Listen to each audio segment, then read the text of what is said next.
Aujourd'hui, on se retrouve pour un tag, ça faisait longtemps. Donc j'ai eu envie de faire le Tolkien Characters Book Tag, donc le tag des personnages de l'univers de Tolkien. J'ai vu ce tag sur la chaîne Les mots de l'imaginaire, donc j'ai repris la traduction qu'elle en avait faite. Si ça vous intéresse, je vous mettrai les questions du tag dans la description, comme ça vous pourrez le reprendre. Voilà, c'est un tag que j'avais trouvé très sympa. Donc en fait, à chaque personnage correspond une question. Voilà, donc j'ai déjà tout préparé pour pas avoir à trop chercher parce que je vous avoue que du coup, et j'ai bien fait parce que j'ai mis ma vie à choisir ce que j'allais répondre à chaque question parce que les choix étaient trop durs à faire. Mais bon, j'ai trouvé ça cool quand même. Je vous cache pas que je connais pas tous les personnages qui sont cités dans ce tag parce que il y a des personnages qui viennent du Silmarillion, il y a des personnages voilà, qui viennent de trucs que je connais pas, mais c'est pas grave. Voilà, allons-y. Alors, Aragorn, un livre qui finit par être tout ce que vous voulez qu'il soit. Je trouve que les questions déjà sont très très bien choisies par rapport aux personnages qui sont choisis. En même temps, c'est pas un hasard, hein, mais voilà, j'aime trop. Donc, un livre qui finit par être tout ce que vous voulez qu'il soit. Là, j'aurais pu en choisir pas mal, hein. Mais du coup, j'ai décidé de vous parler de Des choses fragiles de Neil Gaiman. je, je crois que vous allez finir par en avoir marre que je vous parle de ce livre tout le temps, mais je l'ai tellement aimé. Et c'est vrai que, ouais, c'était exactement ça. En fait, j'avais envie de lire plus de Neil Gaiman. Je suis tombée sur ce livre par hasard en librairie.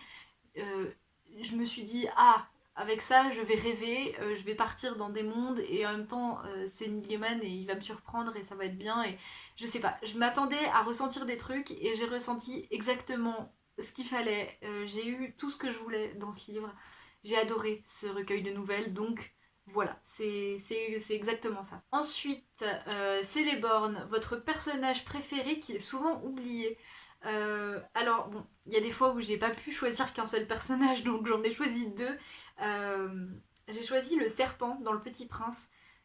Si on peut parler de personnage, parce que c'est vrai que dans Le Petit Prince, c'est quand même plus perché que ça. Enfin, je sais pas comment dire ça, mais voilà, si on part du principe que c'est un personnage, je choisis le serpent. Parce que il fait super chaud ici.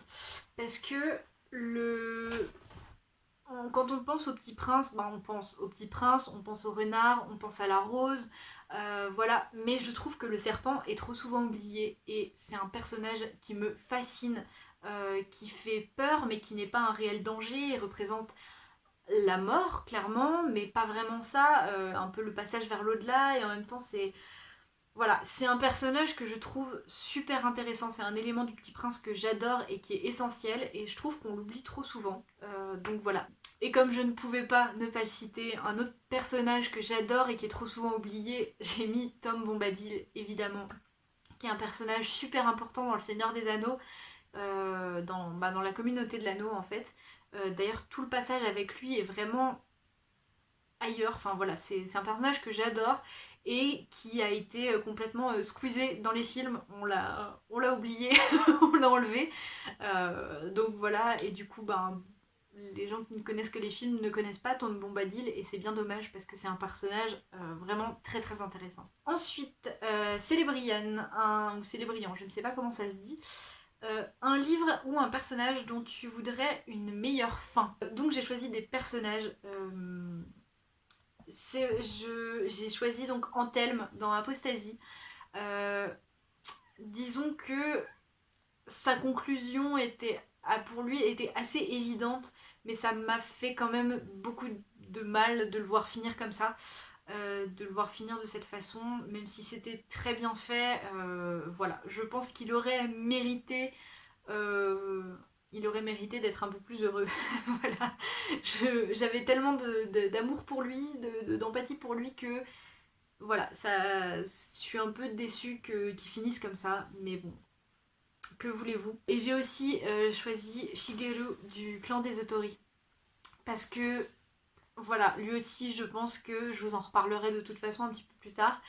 Euh, je pense qu'il aurait mérité de finir d'une meilleure manière, même si c'est un élément du livre très important et très fort. J'étais tellement attachée à ce personnage que je suis grave triste pour lui qu'il ait fini comme ça. Voilà. Ensuite, dans Círdan, ne prenez pas en compte ma prononciation, je ne sais pas comment prononcer les choses. Le premier livre que tu as acheté ou le plus vieux que tu as? Bah là clairement le plus vieux que j'ai, je vous l'ai déjà dit 15 000 fois et je vais vous le redire, c'est Le Petit Prince qui est le plus vieux livre de ma bibliothèque que j'ai depuis absolument toujours et qui en plus avant était à ma sœur, donc là on peut pas faire plus vieux. Ensuite, Elrond, un livre qui vous a aidé à traverser une période difficile. Alors là j'aurais pu en citer mais vraiment beaucoup. D'ailleurs, je voulais à la base mettre que des romans et pas de lecture graphique ou quoi dans Stag. Mais là, ça m'a paru évident de mettre le manga Nana de Ai Azawa. Parce que c'est vraiment un manga qui m'a accompagnée dans une période très très difficile que j'ai traversée quand j'étais au collège. Et je me suis beaucoup rattachée à ce manga et d'ailleurs Nana Ozaki c'était vraiment un modèle pour moi quand j'étais en 6ème, en 5ème. C'est un livre qui m'a beaucoup accompagnée pendant une période qui a vraiment été très dure donc voilà, j'ai dérogé à ma petite règle que je m'étais imposée moi-même, j'ai mis un manga. D'ailleurs c'est un livre là pour le coup où j'aurais souhaité une meilleure fin tout simplement parce qu'il n'a jamais été terminé. Parce que la mangaka est tombée malade et je sais pas du tout ce qu'il en est à l'heure actuelle, mais voilà, donc il n'y a jamais eu de fin. Donc ça aurait pu répondre aussi à cette question-là. Mais voilà. Ensuite, je sais pas comment ça se prononce. Je suis incapable de prononcer les choses correctement. Donc, votre personnage de fiction préféré. Qui a idée de poser des questions pareilles? Comment voulez-vous qu'on choisisse? Donc, bon, bah là j'ai choisi Rampa et Aziraphale de Bon Présage. C'était difficile de choisir, mais en même temps, je les aime tellement tous les deux. Et l'un va pas sans l'autre, je pouvais pas en choisir un seul des deux. C'est mes petits amours, je les aime trop, ils sont... Je les adore, voilà. Donc, je vous en reparlerai un petit peu après de eux aussi, parce que voilà. Mais ma passion, parce qu'en plus, c'est des personnages qui sont tellement bien pensés et tellement bien faits et tellement attachants, et voilà, je les adore. Ensuite, Éowyn, votre personnage féminin préféré. Donc là, j'ai choisi Kaede du clan des Otori, parce que c'est vraiment une meuf incroyable. Genre vraiment, en tant que personnage, elle pourrait n'être que le love interest du personnage principal, mais ça va bien au-delà de ça. C'est une meuf super forte, il lui arrive des choses horribles et elle va toujours continuer à se battre. En plus, elle a une espèce de réputation de faire mourir les hommes qui s'approchent d'elle, tout simplement parce que les 2 ou 3 hommes qui ont été fiancés ou promis à elle ou qui ont été mariés à elle sont tous morts peu après, mais genre elle y est pour rien du tout quoi. Et du coup on lui chie sur la gueule sans cesse, mais vraiment je vous mens pas. Et elle subit des choses horribles comme je vous dis, et elle se démonte pas, enfin si elle se démonte, elle subit quand même ses sentiments, je veux dire elle reste très humaine, et je la trouve incroyable, je l'aime trop, donc voilà. Ensuite, Faramir, une suite qui est meilleure que ce à quoi vous vous attendiez. Je trouve que les questions sont vraiment trop bien choisies par rapport au personnage. Donc une suite, là c'était évident. J'ai choisi le tome 2 de 1K. Donc je sais plus, ça doit être Lord de Cusco, I think. J'ai complètement oublié les titres, mais bon voilà, donc c'est le tome 2 de 1K. Comme je vous l'avais déjà dit, le tome 1, je l'avais bien aimé, mais il m'avait un peu...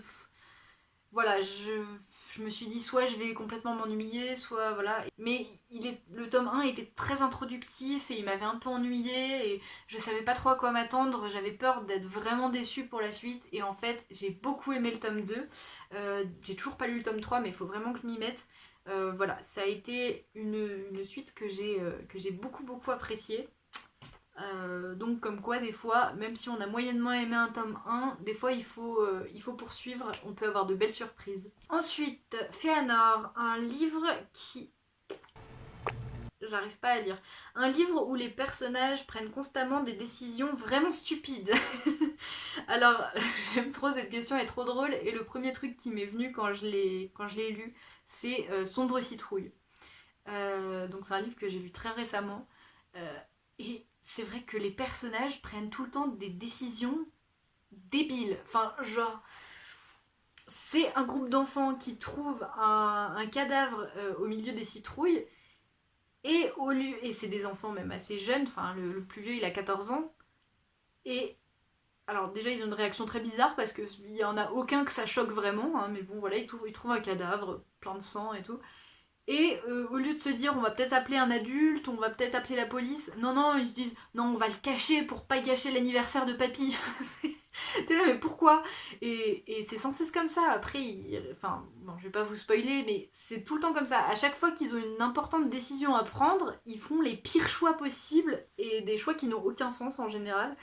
Donc voilà. Bref, question suivante. Frodon, un livre qui n'a pas été à la hauteur de la hype. Pauvre petit Frodon. de se faire attribuer cette question. J'aurais pu en choisir plusieurs là aussi, mais j'ai décidé de choisir Les Sorcières du Clan du Nord, que j'ai lu l'année dernière parce que j'en attendais vraiment beaucoup. Je m'attendais à adorer et tout. Et en fait, au début, c'était sympa, c'était bien ce à quoi je m'attendais. Et il y a un élément, un personnage plutôt, dans le livre qui a complètement détruit ma lecture. Ça m'a gâché toutes mes attentes, ça m'a gâché tout ce que j'espérais de ce livre. Du coup, j'ai pas lu la suite. Et c'est vraiment dommage parce que j'en attendais beaucoup de ce livre. Il avait l'air vraiment bien. Et je pense que s'il n'y avait pas eu ce personnage-là, s'il n'y avait pas eu cet élément perturbateur, je pense que j'aurais adoré vraiment. Mais ça m'a complètement bousillé ma lecture. J'ai pas du tout accroché. Alors après, il y a plein de gens qui ont adoré. Hein. C'est peut-être aussi pour ça que j'en attendais autant. Mais voilà, j'ai vraiment pas du tout aimé. Et là, je suis en train de penser que dans cette question, je pourrais aussi rajouter la mécanique du cœur parce que je m'attendais vraiment à adorer et en fait, j'ai pas du tout accroché. Donc voilà, et pourtant, tout le monde, enfin j'ai l'impression que tout le monde adore ce livre, tout le monde accroche vraiment à cette plume et tout ça, et moi, nada, rien du tout. Donc ensuite, une mort fictive dont vous ne vous remettrez jamais. Alors là, j'aurais pu citer des personnages d'Harry Potter, hein, mais il y en a deux. Il y en a deux morts qui m'ont vraiment beaucoup marqué. Alors bon, je vous préviens, je vais salement spoiler le dernier souffle et aussi le clan des Autori. Donc si vous ne voulez pas entendre tout ça, je vais vous mettre le timecode auquel se rendre. Donc allez-y, voilà, si vous voulez pas vous faire spoiler. Mais donc le premier personnage dont je ne me remettrai jamais de la mort, c'est Iléna dans le dernier souffle. Parce que cette pauvre meuf, elle avait rien demandé. Mais encore une fois, mais vraiment, c'est horrible. Elle, dans le dernier souffle, le don, le pouvoir maudit un peu qu'a Will, c'est de prendre possession des personnes qui l'assassinent et du coup de les tuer eux.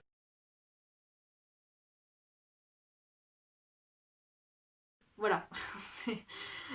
Et sa sœur, croyant venger la mort de son frère, va vouloir tuer l'assassin de son frère, qui est en fait pas l'assassin de son frère, mais du coup qui est son frère. Et en le tuant, elle va mourir. Et du coup, c'est un peu lui qui va la tuer. Donc cette mort, elle est horrible pour les deux. Parce que elle va vouloir venger son frère, mais au final, elle va se tuer elle-même. Enfin, c'est lui qui va la tuer et qui va devoir supporter son corps après ça, qui va devoir supporter d'être dans le corps de sa sœur qui est morte à cause de lui, mais en même temps il pouvait rien y faire. Je trouve cette mort horrible et, je m'en suis pas remise, hein, vraiment. Pourtant c'est dans peut-être le premier ou le deuxième tome du dernier souffle, je sais plus. Et ça fait pas mal d'années que je l'ai lu, mais je m'en remettrai jamais, je crois. Et donc le deuxième personnage dont je me remettrai jamais de la mort, je vous en ai parlé tout à l'heure, c'est Shigeru du clan des Autori. Parce que c'était si dur. Et encore une fois, là, ça fait super longtemps, hein. Le premier tome, je l'ai lu, j'avais genre 12 ans. Mais, ah là là, Shigeru, c'est l'homme qui va recueillir et élever et éduquer Takeo. C'est celui qui va tout lui apprendre. C'est un mec tellement bienveillant, c'est vraiment la figure de mentor qu'on a et tout. Et au final, c'est Takeo qui va être obligé de le tuer pour abréger ses souffrances. Je trouve ça horrible, et en même temps, bah, il était obligé, quoi. Et encore une fois, c'est une mort que j'étais tellement attachée à Shigeru, c'était mon papa, quoi. Et non, c'est horrible. J'ai eu trop du mal et je m'en remets toujours pas. Donc voilà, passons à quelque chose d'un peu plus joyeux. Donc Gimli, votre amitié fictive préférée. Et là, encore une fois, ils ont très bien choisi parce que je ne peux pas m'empêcher de vous dire Gimli et Legolas. C'est tellement évident. J'ai pas arrêté de vous en parler dans mes vlogs sur Le Seigneur des Anneaux. C'est une amitié qui me fait frissonner, que j'adore. C'est un peu cliché, mais c'est toute ma vie. J'adore cette amitié. Mais bon, voilà. Pour ne pas vous parler que du Seigneur des Anneaux, je veux quand même vous parler donc de l'amitié entre Rampa et Aziraphale dans De bons présages. C'est beaucoup plus qu'une amitié, c'est vraiment un lien qu'ils ont qui est ultra fort. Parce que même si l'un est un ange et l'autre est un démon, ils ont partagé 6000 ans sur Terre seuls, parce que certes ils sont entourés d'humains et ils ont toujours un contact avec leurs semblables, on va dire, mais ils sont seuls tous les deux et ils sont obligés de s'allier tous les deux, quoi. Et même, voilà, je vous dis, c'est un ange et un démon, mais ils ont un... Ils passent au-delà de tout ça et ils ont une amitié, un lien tellement fort entre eux, ça se ressent. Et de toute façon, je vous ai dit, c'est des personnages que j'aime énormément. Donc voilà, leur lien, leur amitié, ce que vous voulez que ce soit, mais ce qu'il y a entre eux, c'est magnifique, j'adore ça. Ensuite, Legolas, votre plus beau livre. Donc, pour le plus beau livre, j'ai choisi deux livres parce que, en fait, j'ai séparé en deux catégories. Donc encore une fois, j'ai pris des romans où il n'y a pas d'illustration à l'intérieur et tout ça. Et alors donc pour la couverture en tant qu'objet, en fait, le plus beau livre en tant qu'objet, c'est Le Clan des Autori. Franchement, ces couvertures de grand format, elles sont juste mais magnifiques. En plus, elles sont gaufrées, enfin il y a un vrai travail éditorial dessus. Et je les trouve trop belles. Franchement, je pense que c'est les plus belles couvertures que j'ai dans ma bibliothèque. Mais comme je savais pas vraiment comment prendre cette question, je me suis dit aussi peut-être le plus beau livre en termes de plumes, en termes de ce qu'il y a dedans, on va dire. Et là j'ai choisi Apostasie de Vincent Tassi parce que ça se passe dans le monde réel, mais il y a un espèce d'univers, enfin ça reste du fantastique et tout ça, et autant la plume que les décors qu'il y a dans ce livre, que tous les éléments qui sont décrits et tout ça, tout est tellement beau. Voilà, et je me suis dit, il fallait quand même que je parle de ça, du beau dans les mots, voilà. Mais pas que de la plume, aussi de tout l'univers et tout ça, et tout est tellement beau et merveilleux. Voilà, je pense que ça c'est le plus beau livre en termes de décor. Je sais pas comment décrire ça, mais il fallait que je vous en parle. C'est quand même une des meilleures choses qu'il y a dans Apostasie, quoi. C'est la beauté de tout ce qui se passe, voilà. Donc voilà. Ensuite, Maedros, je sais pas comment on prononce, encore une fois. Ton livre le plus endommagé. Alors là, il faut que je vous le montre. Mon livre le plus endommagé, c'est celui-là. C'est Le Tour du monde en 80 jours de Jules Verne. Regardez-moi comme il est. Il est mais complètement défoncé. Enfin, heureusement, il n'y a pas de livre. Il y a pas de livre, oui. Heureusement, il n'y a pas de genre de pages qui sont arrachées ou quoi, mais elles ont toutes. Faut que je vous raconte quand même l'histoire de pourquoi ce livre est comme ça. En fait, à la base, il était à ma sœur. Non, regardez ce dos. Bref. Donc, il était à ma sœur à la base et il était en très bon état, hein. Et quand j'avais genre 10-11 ans, je crois, elle me l'a prêté. C'était la première fois que je l'ai lu. Et je sais pas comment je me suis débrouillée, je l'avais foutu dans la portière de la voiture. Et quand j'ai ouvert la portière pour sortir de la voiture, il est tombé dans une flaque d'eau. Donc voilà, en plus une flaque d'eau c'est pas ce qu'il y a de plus propre, hein, mais bon. Du coup il a passé des jours et des jours sur un radiateur pour qu'on essaye de le récupérer de décoller les pages et tout ça. Bon, au final, il a réussi à sécher, mais regardez-moi cet état. Là, il y a un coin qui est arraché, toutes les pages, elles sont gondolées. Enfin voilà, c'est vraiment, vraiment, vraiment dégueulasse. Voilà, bref, peu importe. Du coup, bon, vous imaginez que je l'ai jamais rendu à ma soeur. Hein, elle m'a dit, ouais, tu peux le garder. Du coup, voilà. Mais au final, quand je l'ai relu après, ça va. Les pages restent bien. Voilà, elles n'ont pas été trop collées. On arrive encore à le lire. Donc ça va. Et enfin, la dernière question, c'est donc Tom Bombadil, un livre que vous avez oublié. Donc quand je vous dis que Tom Bombadil, c'est quelqu'un qu'on a oublié, c'est vraiment qu'on l'a oublié. Un livre que j'ai oublié, et en regardant ma bibliothèque, j'ai vu La Vague, qui est un livre certes très connu, et que j'ai lu quand j'étais au collège, je crois, et que j'ai complètement oublié. Je me rappelle vaguement, mais vague, je saurais même pas vous en faire un résumé, même pas le pitch de base, même pas le début.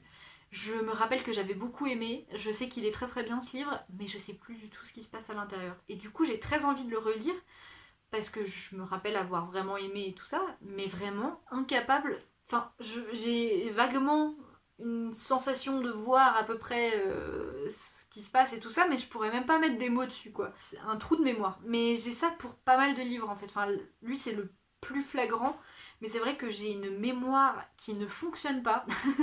Donc j'ai tendance un peu à oublier tous les livres, sauf ceux qui m'ont vraiment, vraiment beaucoup marqué. Mais en général, j'oublie assez vite ce qui se passe dans les livres. Mais bon, voilà. Donc La Vague, peut-être une prochaine relecture du coup, parce que ça m'a vraiment donné envie de le relire. Et donc voilà, c'est terminé pour ce petit tag. Ça m'a bien plu de le faire, même si je me suis arraché les cheveux tout à l'heure à essayer de trouver qu'est-ce que j'allais mettre dans quelle catégorie et tout. Surtout qu'au début, je voulais essayer de pas trop me répéter. Puis au final, j'ai pas pu m'en empêcher, quoi, parce que De Bons Présages et Le Clan des Autoris, ce genre de choses, j'ai été obligée de les mettre à plusieurs endroits. Voilà, j'ai été obligée j'ai pas réussi à me restreindre à mettre qu'une seule réponse par question. Mais je suis comme ça, je ne sais pas faire des choix. C'est ainsi que je suis faite. Donc voilà. Si ce tag vous a plu, et n'hésitez pas à aller regarder du coup la vidéo de Les mots de l'imaginaire. Et puis n'hésitez pas à le reprendre si vous voulez. Je vous mettrai les questions dans la description, comme ça c'est plus facile à retrouver. Et puis voilà, on en est là. C'est chouette de faire un petit tag de temps en temps. Et bien voilà. En attendant une prochaine vidéo, je vous souhaite de très belles lectures. Bye!